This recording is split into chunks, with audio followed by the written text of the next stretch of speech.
Getting money like cashier. Get the money like a cashier. Customer, clientele. I was broke, that was last year. Getting money like cashier. Get the money like a cashier. Benjamin, nothing less. I was broke, that was last year. Don't change on me. I never switched up. Been down since day one. Stay social. People change on me. I never switched up. Social. Hey everybody, welcome to another episode of DBT Live. My name is Kevin Cox. Welcome to the show. So look, this is another great episode. This is a continuation of the month of Black Wealth and Wellness. So we want to talk about another huge topic, which is generational wealth and how to keep, once again, kind of a continuation of last week's episode of how to keep, the Black dollar in the Black community. And one of the ways to build generational health is homeownership. So I have a special guest that is one of the utmost people that I know that has knowledge and has finger on the pulse of how to get a home and how to build that legacy. And I want to bring him on. Mr. King, how are you doing, sir? I'm doing great, Kevin. How you doing, man? I'm doing great. And, I want to start off saying thank you for coming on to the show and for what you're doing with your program. Thank you for having me. I appreciate being on Dope Black Thoughts. I think you guys are the next up-and-coming voice of the Black folks, and I'd certainly appreciate you even giving me an opportunity to be here. Thank you. Appreciate yes, you. Sir. Yes, sir. And, I mean, I'm literally looking for a home. So look, I'm expanding. I expanded my family. I recently had a baby, so it's like I need more space. I'm big. I need more space. I need some room. So talk to us about. We'll get there, right? But talk to us about, first of all, what's the state of affairs in the Black community when it comes to home ownership? What are you seeing out there? Before we get too deep into it, what does it look like right now?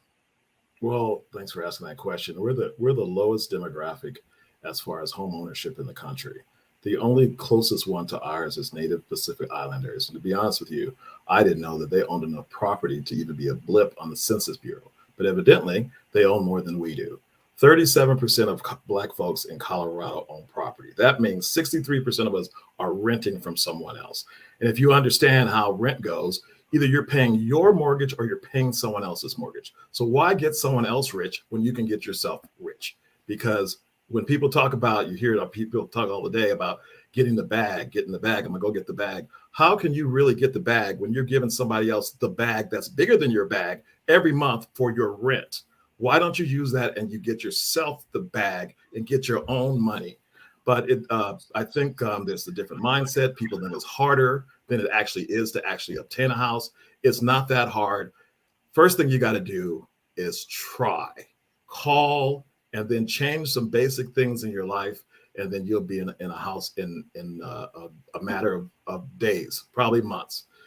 Here's a good example of home ownership. If you think about all the rent you have paid to someone else your entire life, think about that, add it all up, and what is your total balance that you come up with? If it will say it's just 1 year, right? Typical rent for a house is probably about $2,000. Maybe $2,000 will get you equivalent to a $400,000 property in Colorado, right? In year one, the average equity in a property goes up about 4 to 5%. Lately, it's been more than that. It's been like 20 and 30% per quarter. But just say hypothetically that it only goes up 5%. Okay, so you buy a $400,000 house. In 1 year, that $400,000 house is now worth $420,000. Plus the $2,000 that you paid in that payment goes toward the principal part of it, not all of it. Some of it goes toward taxes and insurance. So say not instead $24,000, $18,000 goes toward the actual principal of the house, right? So now that $400,000 house that you bought a year ago after paying $2,000 for the year is worth $420,000, plus you paid $18,000 toward the principal, it makes your balance $382,000. So what is that? You have now gained $38,000 for living in a place when you have to live somewhere anyway. The people who are renting, their rent may go up. So they're at $2,000 now. It may be $2,200 the next following year. You have no control of your rent.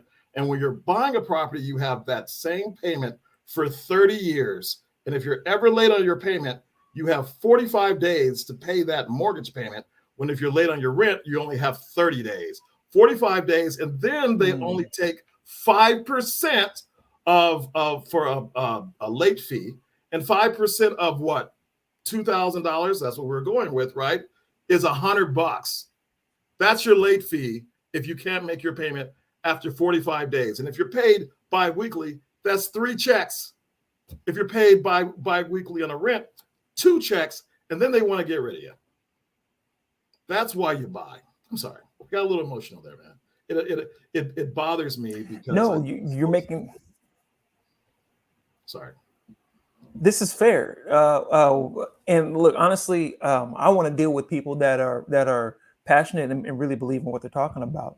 And this is your life. This is what you're invested in. This is your business, and this is what you do. So, and I really like it when people make their money by doing something they believe in, and also something that helps the community. I spent some time when I was younger selling life insurance, and people were like, "Oh, you're a salesman now." It's like, honestly, I'm helping families in their deepest time of need. I do believe in that. And when someone comes up to you with a life insurance policy, and look, hey, if you're paying attention, guys, you can get a policy for my wife. Life insurance is there for you when everything has gone wrong. It's there for your family. It helps you from having a disaster. So when you believe in something like that, I can sit down with you and I'll set you away right now with a great policy, and you'll thank me and I'll be happy. We'll both walk away happy. And that's what I love to see. You're doing literally that exact same thing. That level of belief is what I need to see. So that you're giving me the good state of affairs of what it's looking like in the Black community. We're not owning enough. We're falling below people that are even smaller minority than we are in the community. That's true. So these are big hurdles. These are problems. These are problems. What are some solutions? What can we ask? What questions should we be asking? What should we be doing differently? I mean, I know buy a house, but like buy a house. How? What's the real solution? How do we do it? But buy a house is one of the easiest ways to create wealth in this country. Back after World War II, the United States government wanted to create wealth in the country because there was a lot of people that didn't own homes. So they created a program called a Home of One's Own. This was like some 78 years ago, right? So the United States government gave all this money to all these banks out there. And what they did was, this was back in the Jim Crow era. So they segregated different areas where you can actually obtain these loans. So everybody that was Black and brown or probably poor weren't able to get these loans. The only ones that were able to get to it are the subsection of society that the government wanted it to thrive. So when someone says, okay, we did this by our bootstraps, that's BS, because you got programs that most people that look like me and you didn't have access to. So what I did is I created the exact same program that the United States government still has on the books. Now, this is the part that pisses me off. So you're talking about affordable housing and all this other kind of crazy stuff, how to get people in housing. You have a program that worked for the masses 80 years ago, and you won't put it out there. 80 years ago. This program was a program that was able to get you in a house for about $100. So the equivalent to that is the program that I am presenting now, which gets you into a house for about $1,000. If you think about inflation from 80 years ago, $1,000 is somewhat equivalent to the $100 was back then. So this is the exact same. This is not even anything new. And it's not something that doesn't exist. But yet and still, right, you want to put us in projects or Section 8 or whatever else you have out for us, but you won't put out this program that will get us this house. So I've decided that if we keep looking at the government to help us out, that's not ever going to happen. The only ones that are going to change it are people that look like me and you. We can help us up faster than the government is going to help us up. Sadly, there's people that look like me and you that are hurting us, but not all of us are like that. There's a lot of us that actually care and are passionate about the situation. Me and some of my partners and yourself, we actually care and we are trying. And in the end, it's not about the money. It's not about the bag. My bag is seeing people like me be successful. I hate going places and I'm one of one somewhere. Why don't we have one of 20 or one of 60, but one of one? I'm one. Oh, you're one of the good. No. I'm the rule. I'm not the exception. You've just had your foot on our throat for so long. Sorry. That we actually think is normal. We're comfortable. Exactly. There's the foot. Where's that foot? Right there. Up there. I'm comfortable with that. But anyway. Right. Well, you're speaking to the same topic that we've been speaking to for 2 years on Dope Black Thoughts. You know, we've had all kinds of elected officials and candidates trying to talk about, you know, how we can remove that boot from the neck of the Black family. And honestly, this is the way the system has been working. You know, we say the system's broken, but no, the system's working exactly as it's supposed to be working. They've broken public education. They've made a system to create you where we just want workers. We don't really want people, entrepreneurs in business for themselves, right? We want people to make money for a large corporation. And there's 2 or 3 or 5 or a few rich people getting extremely rich. And we've seen that just demolishes the American family, and especially the Black family. So what you're talking about is going to help build up the Black family and create generational wealth that we can pass down. Now that's something, you know, as I've, you know, look, I'm at the young age of 40. So, you know, I've kind of been turning. You look good, right? Man. I thought you was in your 20s, man. You surprised me with that big 4-0. Hey, I wasn't ready for that. Hey, look. But, you know, look, so, you know, it came from, okay, I'm grown, I have my own place, to, all right, well, let me try to pay my bills on time. I'm keeping the same cell phone number, to now it's like, what am I going to leave behind? You know, what am I going to leave this world in a better place than it was when I came in? Or are people going to remember me for good things? Or, you know, what's going to happen? Am I setting my kids up for the best future? So I noticed that the name of your program, you know, is Legacy. You know, I'm thinking about a legacy. It used to be called the Black Homeownership Program. That was the original name. That didn't resonate with our community, so I changed it. This one resonates. That's a little on the nose, huh? No, won't. You know, so this program, all jokes aside, it's for everybody. It's not just for Black folks. It's for anybody that is interested in purchasing a property. However, where I advertise is just in this community, and that's only because the home of one's own was only advertised in white communities, and it was redlined. Now, if you go to my website, legacyhomebuyerprogram.com, you will see everybody that looks like me on that site. If you are not of color, like I said, I work with everybody because everybody needs a help up. But if you have a problem with everybody on that site that looks like me, then you're probably not somebody that I need to work with. Because how many websites have we gone to and we've seen a whole bunch of people that don't look like us, but we still use that product, right? Because it's a superior product. But if you have a problem with using my product because everyone on that website looks like me, then maybe you should talk about yourself or think about yourself.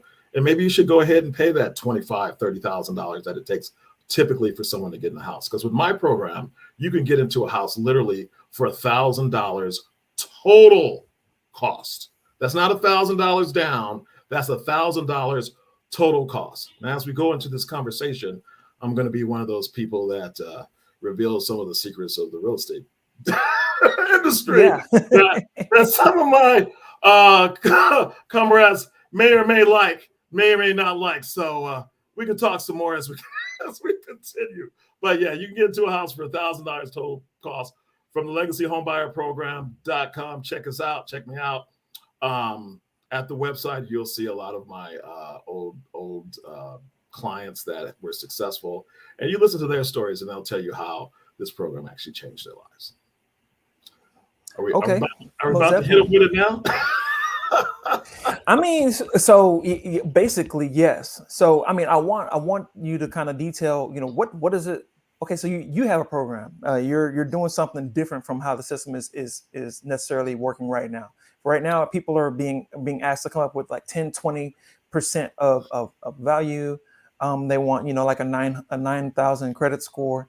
Like what exactly are they requiring? Talk to me about requirements and what can I expect like in the market as is versus you. As the market as is, anyone could actually purchase a property. You don't need 20% down. 20% lowers the amount of money that you have to pay for your mortgage payment. But what I suggest to my clients, if you have 20%, right now the interest rates are kind of shifting, so we can't know exactly what they're going to be after June 13th or whatever. But when it's more stable, what I suggest to my clients is you take the free government money, because the government is going to give you a certain amount of money for your down payment and your closing costs. You take the free money, you wait for your house to increase in value, because it's going to naturally increase. My house increased in value almost double in 3 years. The first year it increased in value over 100 grand. Colorado, honestly, is the equivalent to white Atlanta. Now think about that. Most people are leaving Colorado that look like me and you and going to Atlanta where it's cheaper, and that's where they think the place is going to, the Mecca land, right? Well, Colorado is Atlanta in reverse. And when you have the people who are primarily the main homeowners in this country wanting to live here, do you really believe that the prices of homes are going to go down? Some people say, well, remember in 2008 when there was a housing crash, that was a whole different bunch of scenarios that will probably never happen again, because they fixed all of the problems, not all of them, but they fixed a lot of the problems that caused that crash. Plus, you also have to consider what inflation did. I bought a house back in before 2008 in Green Valley Ranch for 180 grand. Okay, I weathered that storm. That the 180, my house went from 180,000 to $90,000 back in 2008 because it was underwater, right? But when you buy real estate, you're playing the long game, right? Exactly. That same house back in 2008 is now worth $500,000. So what does that mean? That means that house increased in value more than its original value and more than doubled since then. So if you buy a property at the same price, now it's not rent, it's the same price that you buy your mortgage at, you are going to more than double your income. My house is I don't know if it's the rule or not. I haven't decided. I bought my house in 2019 for $355,000. Okay, I got it appraised 2 weeks ago for $654,000. Now your appraisal cost is not the price that you can actually sell it for. There's a house literally 2 houses down from mine that is on the market now for $725,000. Now, if you're keeping score here, this is 3 years, and my house, if I sold it today, more than doubled the value. Plus, understand, I've been paying mortgage for 3 years, so the amount of money that I owe is not the same as it was 3 years ago. So 3 years, we talk about investments and getting the bag. If I sold my house today, I would honestly make about $300,000. Now, if you can make $300,000 in a place you're going to live anyway, that's getting the bag, in my mind. Not trying to hustle somebody. This is easy. Home ownership, anyone can do. All you need is a 620 credit score, be on your job for about 2 years, and your debt to income ratio can't be over 50%. What is debt to income ratio? If you take the minimum of all your bills, and not all your bills, but like your credit cards, your installment loans, your car note, the minimum of that, not the maximum, the minimum payment of all that, you add it all up, and then you put your mortgage in that, your approximate mortgage, and you can find what your mortgage approximation is anywhere. There's mortgage calculators everywhere. All you got to do is Google it, and they come up. And then you can find out how much money you actually qualify for based on how much money you actually make. Pretty simple, right? Google is amazing.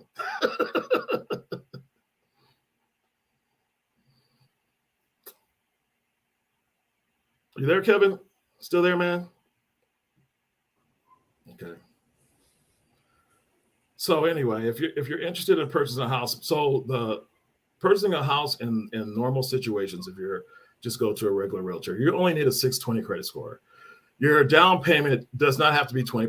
3.5% will still get you into a property. There's so many down payment assistance programs out there. They will definitely cover the 3.5%. and a little bit extra. So how do you get the $20,000-$30,000 that people typically pay?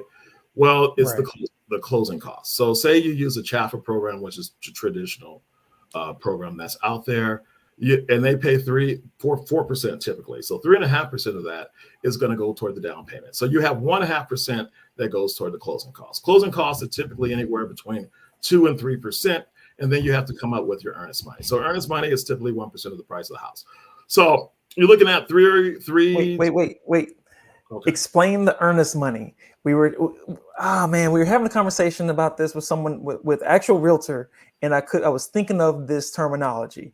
Talk about the earnest money. Earnest money is a pledge to say, I'm going to purchase this property. So basically, you will take this house off the market because I'm pledging a certain amount of money to purchase this house, this property. That's what earnest money essentially is. And if you say you do something outside the contract that wasn't agreed upon, then the seller can take that earnest money from you. Now, with the Legacy Homebuyer program, we actually furnish the earnest money. But say typical other programs, you'd have to come up with the earnest money. So a $400,000 house, you're going to have to come up with $4,000, right? Now, I talked to you about the Chaffer program that helps you for the 0.5% of your closing costs. But say your closing costs are $15,000, $20,000, right? So now you have to come up that $15,000, $20,000. And a lot of mortgage companies don't consider that $4,000 part of that. So now that's where you get to the $15,000 to $25,000 because you have to come up with the earnest money plus down payment minus the 0.5% and closing costs are typically anywhere between 2 and 4%. Now, with my program, we cover the earnest money, which is one of the biggest costs, and we also cover the remainder of the closing costs. So with the earnest money and the closing costs taken care of, all you're looking at is the down payment, and Chaffer covers the down payment. So where do we come up with the $1,000 down total cost? Well, the other two costs that you have associated to home ownership is you have the inspection costs and the appraisal costs. Well, the inspection cost is anywhere between $300 and $500, depending on who you choose and the location of the house and the size of the house. The appraisal, you don't have a choice really, but that's anywhere between $400 and $800, depending on who you go to. Now, if that house has been on the market for a while, then actually, mortgage insurance. What if you have mortgage insurance? Yeah, so Marcus is asking, but would you have mortgage insurance to pay with less than 20%?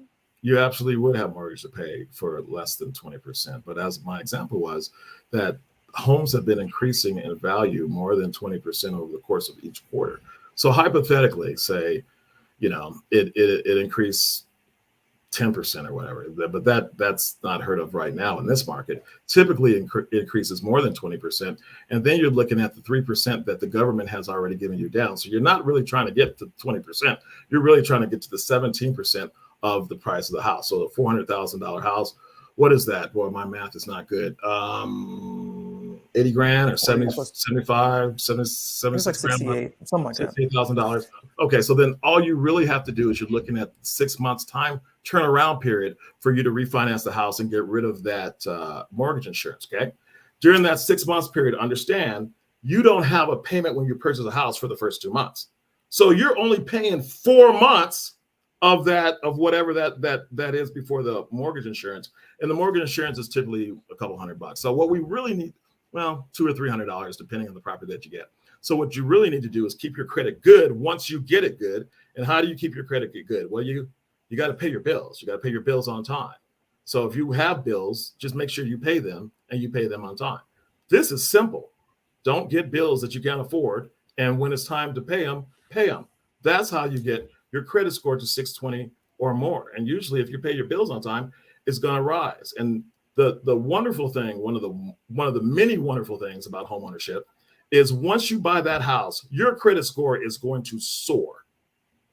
So if it was 620, it's going to be 720, whatever it is. Now you have capital in a capitalistic society. You have leverage that we haven't had ever.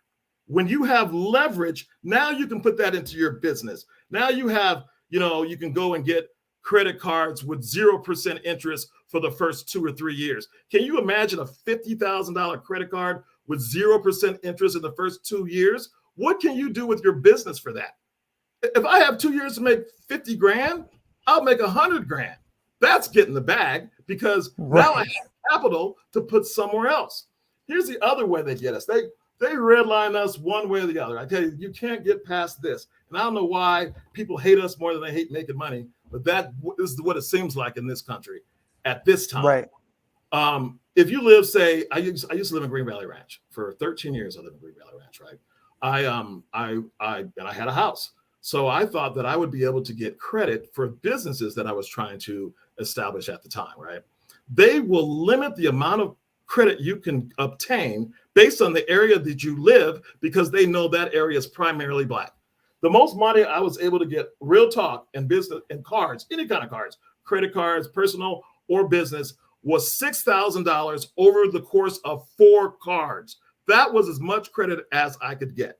Once I understood the game, I moved to a Cherry Creek neighborhood, and I have obtained more than $200,000 on my personal credit and more than 50 on my business, looking for more than $500,000 in the next 6 months. Now let's think about this.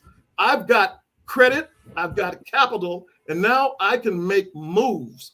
Well, before that, when I was renting, I had nothing. I don't have children, but say hypothetically I had kids, right? I could use the money that I made in my house by just living there to pay for their school. You don't need a scholarship. You don't need to run track. You don't need to have academic whatever. There's a lot of kids that are in between that be great people in college, but we don't have that opportunity because, once again, 37% of us in the state of Colorado own houses and 63% of us are renting. So that means you have 10 brothers in a room, 6 of them are renting and paying somebody else's rent. They love us because we give money to them right away. Absolutely. We need to keep it with ourselves. But thanks for letting me talk. We're literally giving wealth away. And look, I'm sorry I'm making you just carry the whole show. Basically, I'm like, I just set you up and let you roll because you got the juice right now, you know. Oh man, I can talk about this forever. We'd have to do another 2 or 3 shows. I mean, probably because I mean, and we're gonna have to bring on some people to talk about investments as well. So this is in one way, this is a major investment in equity and a place to stay and also generational wealth. But Marcus had asked a question earlier in the comments about refi. And then I notice he said, "Oh, you just answered that," but I didn't quite catch it. Talk about refi. How long should you wait to refi if you've built equity in such a way, like you were talking about? You know, you buy it for 300 and you look and you're at 700 a few years later. What does that refi look like? Oh man, my refi. Okay, I'll use my example. Right, I bought it for $355,000. Right, and the interest rates were significantly higher than what they are now. They were like, I think I got mine for a 6.5 interest rate. So my payment with only putting 3.5% down was $2,800. Okay, I rolled with that. After I refied that house, I took money out of the house. I took like 70 grand out or whatever. And my payment went down because the interest rates are less. So now my payment is like $2,100. Now it was $2,800 when I bought it. It's $2,100 now. And I took out $70,000 for whatever I want. What kind of country are you living in when you can take out money like that and your payment go down? $2,100. There's people paying more than that for a 2-bedroom apartment. My house, like I said, is in a Cherry Creek neighborhood. This is not talking about my house or anything. This is just an example. So I live in a Cherry Creek neighborhood, 5 bedrooms, 3 baths. My backyard is bigger than all my neighbors, backed up against all these white people with swimming pools. I came out one day, I was in the yard. One of these white folks said, "Are you the gardener?" "Are you the gardener? Have you seen the owner?" I haven't seen the owner. "Does anyone live in there?" I said, "I don't know if anyone lives in there." "Well, I see you all the time." I said, "Yeah, I'm trying to get the yard in order." But yeah, I'm not. Eventually, we'll get it there. Okay, well, I was just wondering who lived there because it looks like someone lives there. I see a car out there all the time, but I don't know who lives there. I said, okay, well, that's cool, nosy neighbor. But true story. I'm just using my example. Lord. You can always use your example of who you are and what situation you've been in easier because it's easier to explain. Yes, sir. Okay, so look out here where I am now, Inglewood, California, 2350, two bed, one bath apartment, sir. Man, woo! But you know, California's a nice place, man. They talk about that's the place to be, man. I would love to have this program in California. Love to. And it's a program. Doesn't snow over here. It doesn't snow. And there's probably more black people, right? There's only 4% here. Remember when there was 12%? And they all moved to Georgia or wherever they moved to because they couldn't afford. Yeah, they're taking off to Houston rent. Too. Are they in Houston? Yeah, maybe that's my next spot then, man. we need easy now, easy. Okay, so look, here's another interesting question right here. I just want to keep teeing you up and let you roll. Talk about the paperwork needed for these lenders, because everybody's lending situation ain't the same. Out here I won't be able to use that program. Talk about what you need for your program and whatnot. It's coming, and we need to talk about that offline too. Yeah, but maybe how we can work something out and we can make it out there because it's a program. It's not me. People say, "Oh, yeah, Cleveland Kings do it." No. It's a program. You could do it too. Please do it, because it's only me that's doing this. But man, can you imagine if this was done nationwide? All those billionaires that are making money off of us, and now you got the corporate America buying houses from the little guy. Why don't the little guy get some money sometimes? Y'all got to make the billions. You got enough money for your children's children's children's children's children. We ain't even got enough money for ourselves. Not fair. Okay. We were talking about what kind of credit do you need to for these lenders? So talk about the paperwork needed for the lenders. Okay. What I know, Cleo, who should be on your show very soon. I told her about it. She is actually my main lender. You don't need a whole lot of paperwork. If you're talking about, is it paperwork or are you really talking about credit? Because that's a different story. Proving your credit, proving your income. I'm assuming that it's these sorts of things. What type of things we're going to provide? Okay, proving your income. So say you're a self-employed person. Is that what you said? Something like that. Yeah, like at one point in time, I had a dually. I would drive that dually for work. I've been a truck driver for a while, but I went in business for myself during COVID and was hauling just certain things, just whatever I could pull with it. What I got to come up with in that situation? I'm not in that situation anymore, but in that situation, what do I have to do to prove that income? Is it bank statements? Is that good enough? That's it. You put all the money in one bank and make sure there's enough money that shows a consistency over the course of 2 years. And if you do that, they can use that as far as getting you qualified. Your interest rate may be a little bit more, but then you have to decide what is better for you. If you decide to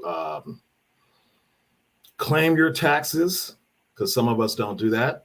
If you decide to claim your taxes and take the hit for 2 years, is that better for you? Or is it better for you to swallow the higher interest rate that you're going to have to pay for a stated income? So, I mean, it's, what I tell my clients is you add it up and you tell me what is the best for you. Most people take the easier route, and I don't know if it's the best for them, but it is the easier route. And that is to just not pay their taxes. Sometimes paying your taxes costs less than paying the interest rate of something that's higher, especially with the programs they have now. They have tax forgiveness programs out there. They have all kinds of things that you don't have to pay your taxes. I mean, you can claim your taxes and maybe you have to pay them for a few months, but you can say you don't make enough money and you can say a lot of things, but some of that is poor thinking. And I think differently. What you're saying, from what I'm getting from you, is that you're saying some people it would cost them less if they would go ahead and declare their income as exactly what it is instead of pointing out their losses and operating as if they're making because they are. Everyone takes losses, right? But instead of claiming those losses, right? Instead of claiming those losses and declaring a lower income, it may be cheaper for you to go ahead and claim your income without those losses, Correct. pay the taxes on that, and then qualify for something with a better deal. Absolutely. With a better interest rate and an absolute better deal.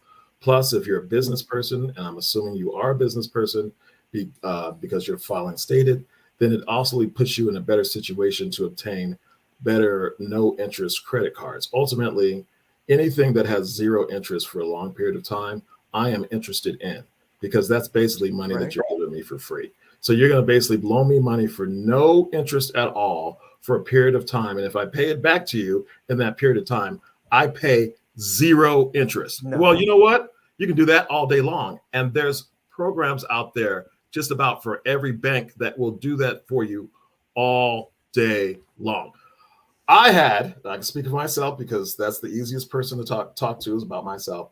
I had a different business and I had like a $50,000 balance on a card, right? And it had went down, but it didn't go all the way down to $50,000, right? And it was time for me to pay that credit card side or start accruing interest. I transferred that 2 years of no interest to another 2 years of no interest and continue. You can continue that 2 years of no interest as long as your credit score is 700 or above. That means you can borrow hundreds of thousands of dollars for free, forever, for free, not for a period of time, forever. Now think about that. If you're a business person and you're really trying to get the bag, but let's talk about the bag. Yeah, in the legacy portion of it, a lot of in our community, a lot of people, unfortunately, are leaving and leaving behind tons of debt, leaving an unpaid house, leaving medical bills, once again, no life insurance policy, and not having anything to capture that, and interest being accrued on everything that they owe. And that's being passed on to their progeny. In that situation, in this situation, they're just literally just reaping the benefits, and there's nothing really to worry about except pay back the exact amount that you owe. So, yeah, pay the exact amount that you owe for forever. You have to have good credit. See, and look. And look, BJ Joyce it keeps chiming in on here. He's like, want to have good credit and easy money, pay your bills on time. Simple as that. And I love it because this is really just part 2 of the conversation with BJ. And you kind of touched on it also, that everyone on your website is Black. The conversation was how to keep the Black dollar in the black community. We've addressed this on DBT several times, how they actually time how long it takes for the average dollar in the Black community, once earned and cashed out of their paycheck, how long it takes to leave the community versus in the Asian community, his Latino community and white community and whatnot. And theirs may stay for days or a week. Ours stays for like 17 minutes, or something like that, because we immediately go purchase something from someone else. And our rent goes immediately to the other communities, which, I'm not mad at anyone for doing legitimate business, but at the same damn time, guys, when can we have it where, like he said, the permit people are Black, the electrician is Black, the appraiser is Black, just every aspect of it. Your real estate agent is Black. The program that you got your mortgage through, every person involved with that, your tax person was Black. Can you talk about how many different positions are going on in your program? Because on your website, it looked like about a team of about 6 or 8 people. Can you talk about the different things you're doing in there? Yeah, my experience is from my personal experience and all the things the traumas we had in our community that we didn't have opportunities for. So I put someone in place for every type of situation. So the Legacy Homebuyer program, I guess, would be my flagship. That's the program that you get a home for $1,000 total cost, and that's because so many of us don't even have a home. But there's other programs that are there. That's why these other people are there. I have something called the Legacy Home Seller Program, which is a program that, say you're selling your house and it's in a dilapidated condition, right?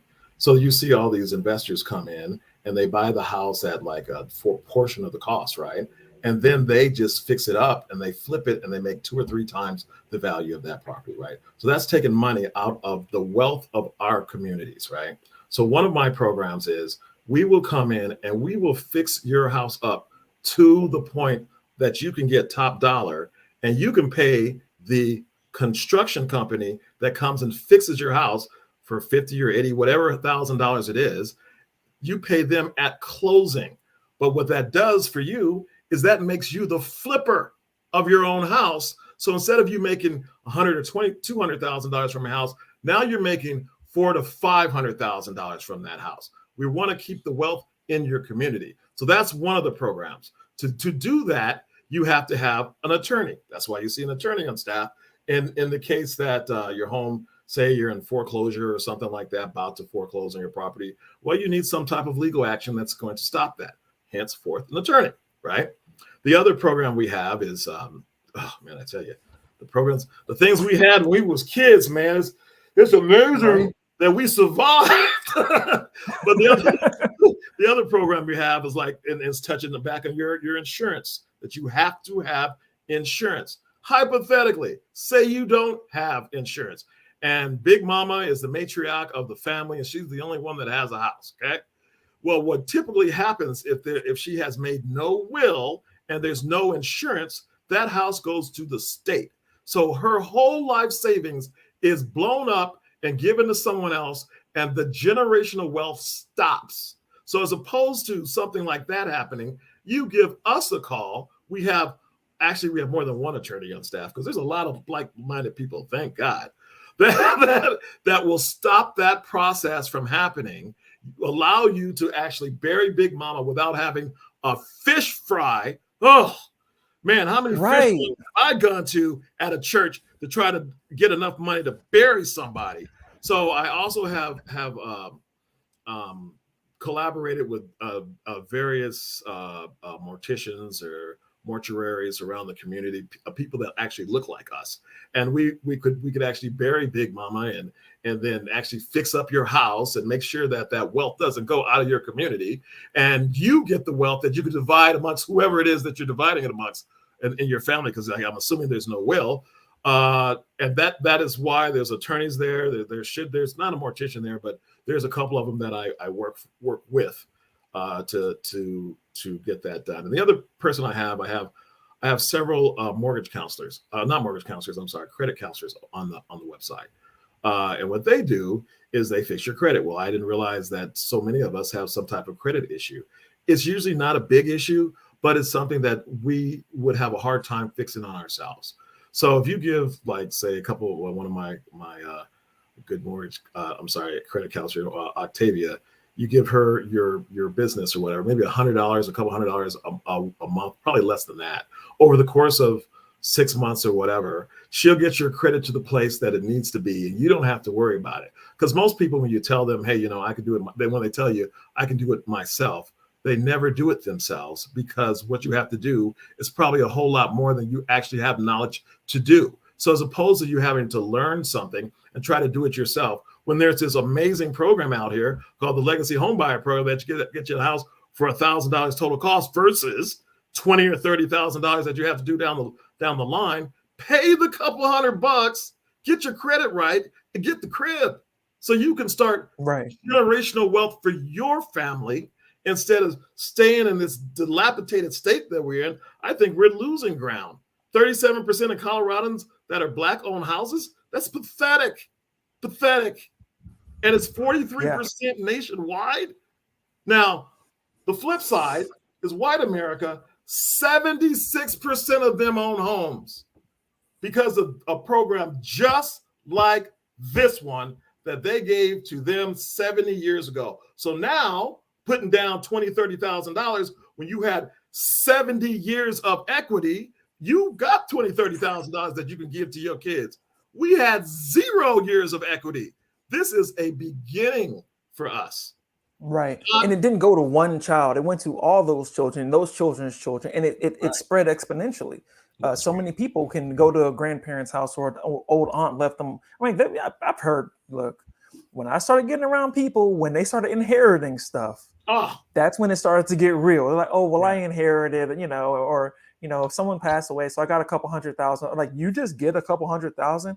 I'm going to the red light down the street here, and I'm seeing people holding up signs for donations. they're selling water bottles. They have, like you said, the fish fry, as opposed to you just got a phone call, went to a funeral, and got a fat check. So that generational wealth does literally call their phone from time to time. And look, we're going to be in that situation because of programs like this and people like you. And look, we always get a little bit political. I'm kind of wondering, because look, we talked about redlining and the gentrification. Well, we didn't get to talk about gentrification. That was you and I just talking about that personally. Because where I am, it's getting gentrified. We're seeing a lot of gentrification in classically Black areas in the greater Denver metro area. Also, what do you think about gentrification? Like, what's the effects of it on our community? And have you thought of anything that we can do? Yeah, we got to buy a house. We got to buy. We got to buy it back. We got to buy. You got to. It's a capitalist society. You got to have some capital. If you want the bag, have some capital. Buy a house. That's the easiest thing in our community that we can have to change it all, because that is the biggest driver of wealth in this country. If it wasn't a big driver of wealth back in 1944, when they first had this program, they wouldn't have pushed it so hard to the masses of white folks. If it wasn't. Now look at what it is now. I mean, they own everything. We own nothing because we didn't have that opportunity. Some of us have bought property. Some of us understand. Some of us has changed the mindset. Some of us, don't spend $200 on some tennis shoes versus, you're only $800 away from purchasing a property. But you'll buy the $200 tennis shoes, or you'll go to Starbucks and pay $8 there, or you'll go to there was a concert recently, Dave Chappelle, and I love Dave Chappelle, but you're going to pay $400 to go see him for two seats? Are you kidding me? I love you, my brother. They gave us stimulus checks for $1,000. How come y'all ain't called me? I'm just saying. And even if you're going into the next rent, say you're going to the next rental apartment, right? What do they ask you for? I need the first month's rent, I need the last month's rent, and I need a deposit. Well, how much money is that? Is that more than $1,000? Because if it is, why are you renting? Some apartment complexes make you have a 640 credit score. To buy a house, you only need a 620. Now, some of this is a lack of knowledge that they don't teach us, granted. But some of this is in the book, man. You can look on Google. You can Google it. What I'm saying, what did you guys say from Reading Rainbow, LeVar Burton? If you don't believe me, look it up. Yep. Just take a look. It's in a book at Reading Rainbow. There you go. Take a look. It's in a book. Read Rainbow. Absolutely. If you don't believe me, if you think I'm just shooting from emotion, then take a look. It's in a book. Now, you're fired up. I am fired up, man. I can talk about this. Like I said, we'd have to do 2 or 3 episodes to talk about how to change the wealth in the Black community. You heard a little bit of it when BJ Joyce was on there, and he was trying to hold back. No, for real, he was being careful. He didn't even want to get too deep into like who exactly is on there. He just was saying, "Look, get on here, get on BlackBizColorado.com." He was watching his words. Maybe it was maybe some legal things when it comes to privacy and whatnot. But I want to go back to our private conversation because we were talking about gentrification. This is what I was seeing you up for, because you gave me a term that I want to use now. If you don't like the gentrification, then let's regentrify. Let's move back. Let's move back into those same communities. We go can back do and it. buy those houses. And let's amplify these programs that make it more achievable for us. Holler at your boy right here. Holler at Cleveland King. Come to the Legacy Homebuyer program and similar programs. Talk to a Black real estate agent, and let's figure out how we can actually get you into a home in the classically Black neighborhoods that are being. I'm not going to say taken over, but just properties being purchased by people that weren't originally from that community. If we want to get back in there, let's get back in there, and we can do it. A lot of obstacles are mostly up here. If we, I'm gonna go R. Kelly on it. If I can believe it. Wait. How about this? Public Enemy. The revolution will not be televised because yes, sir. Ed. Yes, sir. Will not be televised. Yep. Yes, sir. I Okay, love it. I love it. Public is my generation. I'm sorry, man. Hey, look, no. I love Public Enemy. 911 is a joke. Uh, Facts. Look, man, Flavor Flav. I grew up on Flavor Flav. Okay, yeah, well, maybe you can relate, man. Public Enemy, man. I listen to them a lot. Yeah, I couldn't keep up with Chuck D though. I couldn't keep up with him, but you give me a good, yeah, boy. I'm in there. I love Chuck D, man. I love Chuck D. They got to bring something else out, man. They really do. Real talk. Yep. They can do a tour and I'll be there. I think, you know what? I think Chuck D is still out there. I think he might be touring with Killer Mike. Really? Love to see that. I think I seen his name out there. I have to double check. I can't exactly Google when I'm trying to host this stream and everything. But I mean, look, I was trying to do something. That's why I messed up the intro. So I'm gonna sit my butt down somewhere. Maybe you're going to get some Chuck D, man, or somebody else. Oh man, good Lord! But man, you know what, Cleveland, you're easy to talk to, and look, you know your stuff, and look, there's a wealth of knowledge. I mean, look, this is great, and hey, guys, this is how I met Cleveland King, coming out of the studio. Out of DBT studio, just happened to be in the elevator, and he's like, "Hey, another black person." Yeah, and we have to just have a conversation. It's not that many of us out here in the real world. Like you go out to a community where you see black people here, all over the place. Remember that it's pockets of black people. The main country does not have a lot of black people. In Colorado, what did you say it was? 4 to 6% or something like that? Used to be 12.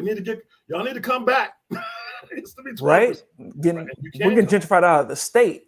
Right. But I think in 15 it was like around 8 or something like that. Right. So so cut in half.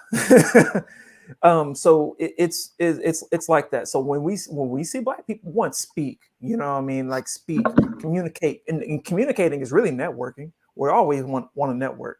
That's what it used to be back in my days. When I grew up, 270,000 out of 6 million in the state, 4.6%. Thanks for the depressing stats, BJ. Yeah, BJ's on point to knock us out of our little mood here. No, this is all good information though, because we have to network, we have to continue to stay tapped in, and we're gonna have more people on that are in there. Do you ever deal with Prince Dykes? You know who I'm talking about? I've heard the name. His first name is Prince. Last name Dykes. He's been on our show several times. I met him when I was on the school board. He came to us and he presented a book called Wesley Learns to Invest. It was a children's book about investing. This is a black man that wrote a children's book about investing, and it taught about insurance, credit, home ownership, all these. Yeah, we're gonna have to have him back on. I'm posting a column for the end of the month to come on. But he has a podcast also called The Investor Show. So Google him up. Everybody check out Prince Dykes, The Investor Show. He does a regular podcast. He's military. He's stationed at the Buckley Air Force Base in Aurora. So I think he made captain. So we're talking about black people safe in the country. Talking about black investment. I believe he may be. Look, this is hashtag Black Excellence. I believe he's opening an Amazon distribution center. Wow, man, good for him. Good for him. Yeah, we gotta get Prince back on the show. Look here, Marcus said, yeah, that needs to be a combo show. Yeah, we need to have a few of these. We could put together an all-star cast real quick and talk about some hashtag Black Excellence. There's not enough airspace, man. We all probably talk a lot because we're probably passionate about what we do. There's just no way you can have that many people that talk. I talk forever. I'll talk to a wall. Right. It's looking at me. and look, I run my mouth too, man. I run my mouth. My wife looked it up for me. Wesley Learns to Invest. This is my wife, Ranye. She's my right hand. She's my heart, but she's also my right hand, man. Saves my life. So Wesley Learns to Invest. He came to before the school board with that book, And he was like, you guys need to bring this forward to your younger students and put it into your libraries and whatnot. We immediately were like, look, talk to so-and-so in the district and we can talk about getting that into the library and whatnot. Didn't hear from him for a couple of years. He had spoken at a couple of schools. And then I caught up with him again eventually. I saved his number, hit him up. He was on his third book. By that time, he was By that time, he partnered with the Denver Broncos. He was at the, oh my God, I think it's one of the YMCA's that the Denver Broncos sponsor. They have like a location, either that or Big Brother Big Sister. Let me not speak on exactly what that location was, but a kids program doing a thing where if they go into his program and read the book, prove they read the book, at the end of the program, if they can pass a little test, kids test, he awards them with one stock, like one Nike stock or one Apple stock. Yes. So I need to meet this guy. This is interesting. Yes, sir. Yes, sir. Man. Very, very, very inspirational. And he showed me, look, we had to go to dinner and we had to chop it up, man. He came on the show a couple times. He was in studio with us. He would show me pictures. He got his book signed personally by Warren Buffett. Wow.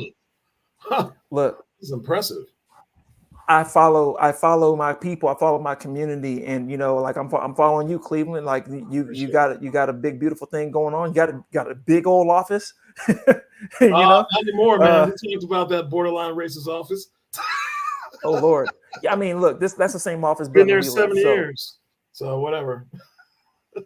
Hey, man, I know how it goes because that office building, they weren't exactly the best, and we can't get away from it. When we talk about racism in the community on DBT, it sounds like we're talking about big, major incidences, but it's every little aspect of our life. It's everywhere you go. It's everything you do. I can't even just go to I own my own business. I can't even just go to my own office where I pay my own rent without experiencing that little racism. When it comes to something minor, for the office, hey, can you change my lock successfully? They did not change our lock successfully. Thus and therefore, our studio got broken into. Wow. Then do you have any security measures? Oh, well, we have cameras, but it doesn't show anything for you. It's like racism affects everything, and that affects our business. So, BJ Joyce named it exactly, microaggressions. These microaggressions add up. It adds up to a macro effect overall. Same thing with policing. Same thing with our education system. We were Cleveland, myself, Marcus, were elected onto the school board. We were a Black majority school board. Wow. We set a record. 3 Black people got elected to the school board at one time. Out of 7 members, 3 of them were Black. Black superintendent, Black chief academic officer, Black HR. Like we had a lot of things going on. We changed a lot of things for the Black community. But no, we're off now. Was this in Denver? Oh, we are off. I'm sorry. Yeah, in Aurora. No, that was in Aurora. We're off the school board now. In 2017. But in Aurora, we had to, yes, sir, in Aurora, we had to deal with all of those things. We still had to have talks about racial equity every single meeting. We still had to talk to and about principles and building leadership. We still had to face, all of these different disparities. And I think the only way we made some of those changes was because we had almost a Black majority board. If that wasn't the case, some of that stuff would have still kept on sliding, through the cracks. And we do pretty well on that in Aurora. But what's the situation worldwide, nationwide? What's the situation in other states, especially go down to like where I'm from, in the Houston area, go down to your Mississippi, Alabamas. And this is why we do DBT, because there's only so much we can do in our official capacity. And that kind of leads me to what I was going to say earlier. I was wondering, and look, I really got one more minute, but I'm going a little bit over with you, because I was kind of wondering what kind of legislation you feel like you need to be seeing. We got the Biden administration. I'm not necessarily impressed with the Biden administration about now, but I'm not mad. I'm not mad at them, but I'm not impressed, right? But what kind of legislation would you like to see come down the pike to help, our community, these sorts of situations in the Black community? What do you feel like you would need to see? Because we're going to have elected officials on and doing candidate interviews, man. We've had all kinds of folks on. Honestly, if they would let us have that exact same program on a federal level that allowed all these Black folks, all these white folks that own property 70 years ago that you still have on the books, can you let us use it? I mean, we're not asking for the 70 years of equity that we lost. We're just asking for the exact same program that you still have on the books. I mean, Good Lord. if you're really trying to help us as a community, as a group, you didn't allow us 70 years ago. Our ancestors weren't able to get that program. Can you let their kids have it or their grandkids have it? I mean, if we just get the even playing field? And then that's not even, but is at least makeup. I mean, I could totally understand if it didn't exist anymore. And some people will say it doesn't, and that pisses me off even more. They moved it around. I think there was one time it was just for the Native Americans. There was another time it was for the disabled. There was another time it was for the vets. Just because you call something red that's blue doesn't mean it's not blue. It's the same program. You have it. Let us use it. So we need to talk to probably our state legislature, and start seeing what we can do at the state level. If it's not going to be federal, at least see what we can do at the state level. And that means you talk to our state representatives. HD 36. I was always dealing with Mike Wiseman. He's been on the show several times. But our congressman also, we've had Jason Crow on there. You need to talk to Nagoose. If you're closer to Denver, you need to talk to Joe Nagoose. We need to get him on the show. I believe we're going to be able to get him this year. He was an impeachment counselor the second go round. We had. I like I said, it's only me, or it can be more than me on the private sector, but you're going to have a bigger reach on a federal level, man. They have the money and everything else. And if you think about it, more Black people owning homes is going to help the whole country. It's not, it's going to help everybody. There's more carpenters, right. There's more appraisers, there's more realtors, there's going to be more of everything. Keeping us renting is the dumbest thing ever. You just don't like us.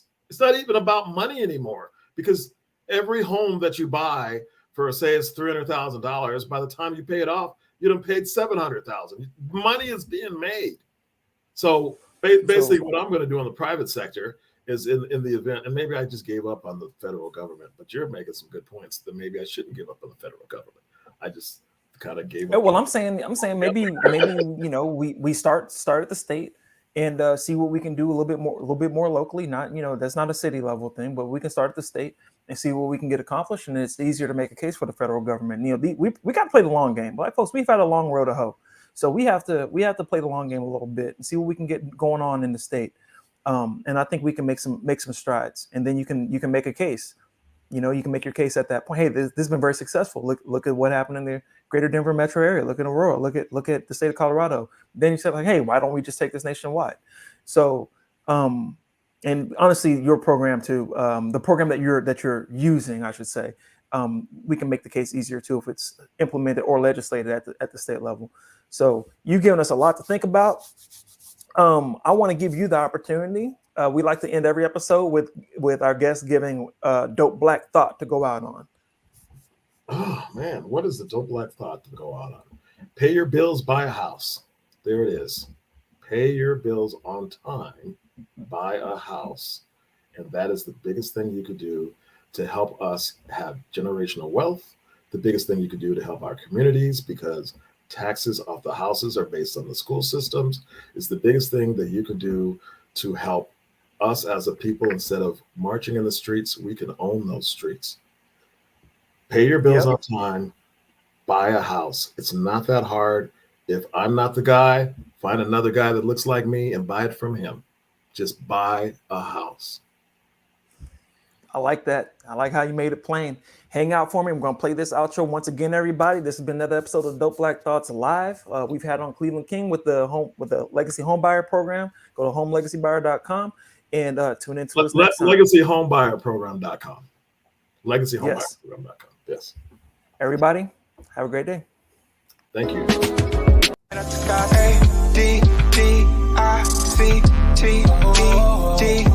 What is love? It's a drug. Let it rotate, dig back in it. Calling me a just to get back to you. The cash out like fate I spend. Is it really worth the wait? I don't get it.